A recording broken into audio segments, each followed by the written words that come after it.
Hey everybody, Economic Ninja here. I hope you are doing well. Today we are going to talk about Blackstone and Blackrock. I'm going to go ahead and share the screen, but as I'm doing it, I want to remind people I've heard so many comments since I started calling the beginning of the real estate collapse that, oh my gosh, Ninja, you don't know what's happening. Blackstone and Blackrock, they're buying up all the real estate. They're going to buy it all up. And I said, don't worry, the bigger they are, the harder they fall. And I've talked about that so many times that there is going to be a day where you see these big boys crash.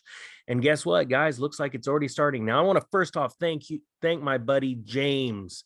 Mishira, you will probably notice him in the comment section. He brought this up. This is out of the hedge, and I'm going to link the story below, but we're going to go over this. And it's entitled Blackstone Gives Up One of Its Midtown Manhattan Office Buildings, Hands Keys to Lender. Now, real quick, I want to preface this with, I started talking about the commercial mortgage-backed securities industry back in last June, July, and saying, get ready, you're about to see some blow-ups.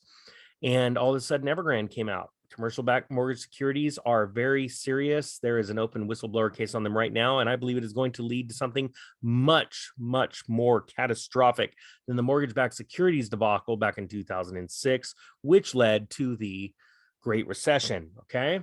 So it says right here, this is the latest sign yet that distress is beginning to hit the office sector. Now, guys, we all know that the office sector or commercial sector of real estate is getting hit massively because in the last couple of years, as everything closed down, CFOs and board of directors started realizing that, hey, we don't have to pay for rent, electricity, and all that stuff for employees to do work and get things done. So they started letting people work from home. And that was one thing. But the CMBS market has seen serious issues in the past.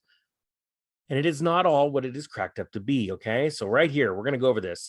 The world's largest owner of commercial real estate, Blackstone, has turned over the keys of 1740 Broadway in a 26-story office tower, a block from Carnegie Hall, to the special servicer on its $308 million commercial mortgage-backed security.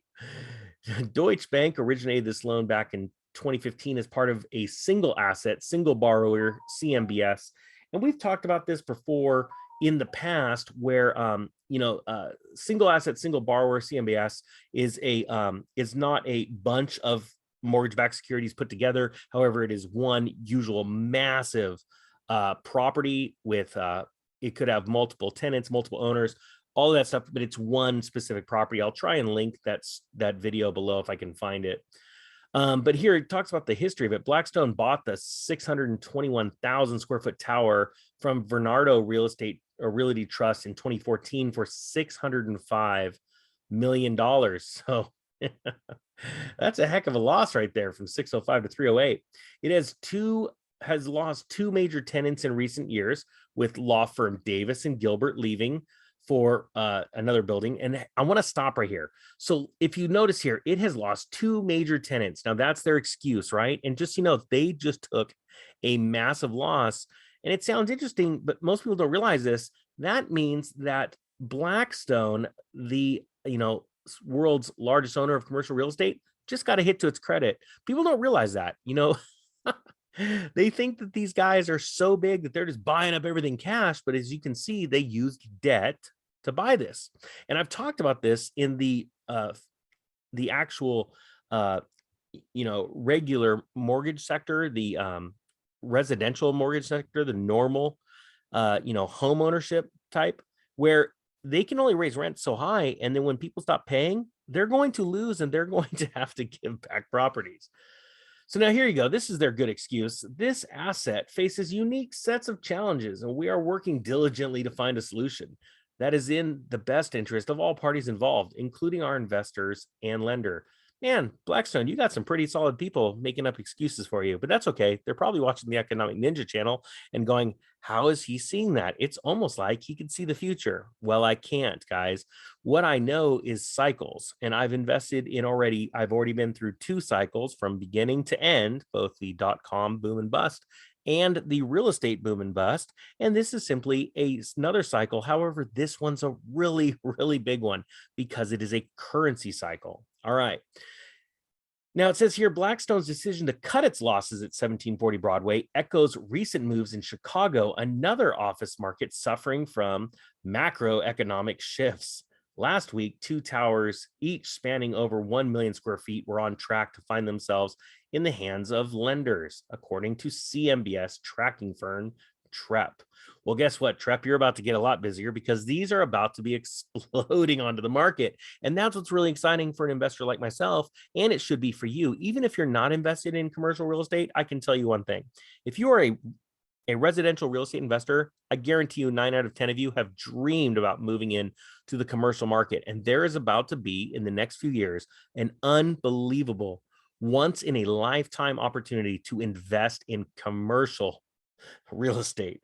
And I don't want you messing with paper. Don't get into MBSs or, REITs. Like, you need to get ready for the real thing, the brick and mortar. Let's do this. Let's crush it. I want to make 1 million people $1 million, because I truly believe this is the way that we are going to take back our world, by the smart people, the meek people, the mom and pop businesses, brick and mortar, buying up the assets from the big boys that have taken advantage of the system forever using debt and on the backs of hardworking individuals. And this time we're going to take it and we're going to do right with it.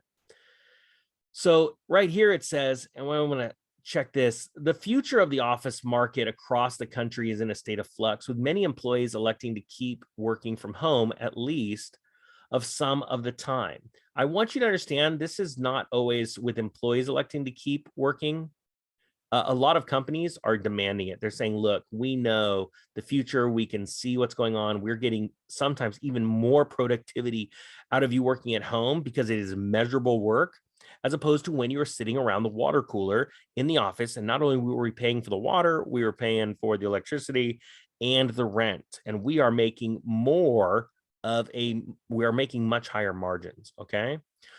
Now, in closing, it says right here, the problems going forward are going to come from primarily markets that have stable amounts of dated properties that are not particularly desirable to big drivers of demand these days. And that is absolutely true. Especially, this is true in the mall areas. There are so many malls nationwide that are absolutely closing their door. And if COVID, didn't teach you anything, it taught you that was the last nail in the head for a lot of brick and mortar stores, as far as mall properties, not mom and pop shops, not specialty stores, because people were staying at home and they were shopping on like the likes of Amazon. So I wanted to bring you this story because it is the evolution of what I've been telling you guys. Don't be afraid of the big boys. I'm telling you right now, these guys right here, the ones that I'm highlighting right here, watch this. You're going to see the next Lehman Brothers moment. And it might not be for another couple of years, but I'm going to tell you what, it's going to be exciting to see, because the big boys got big one way, and the bigger they are, the harder they fall. All right, guys, that being said, I thank you so much for watching. The Economic Ninja is out.